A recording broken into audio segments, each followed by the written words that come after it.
আব্বা, এখন আর ঈদে জামা কাপড় কিনতে মন চায় না আব্বা। এখন তোমার ছেলে বড় হয়ে গেছে। ছোটবেলা ভাবতাম যে তুমি কেন ঈদে জামা কাপড় কিনতে না। কত কষ্ট কইরা কাম কইরা আমাদেরকে ঈদে জামা কাপড় কিনা দিতে আব্বা।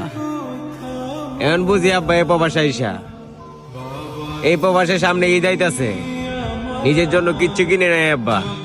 আমি এখন তোমার মতো হয়ে গেছি, অনেক বড় হয়ে গেছি তো আব্বা। এখন বুঝি অনেক ভালোবাসি বাবা তোমারে।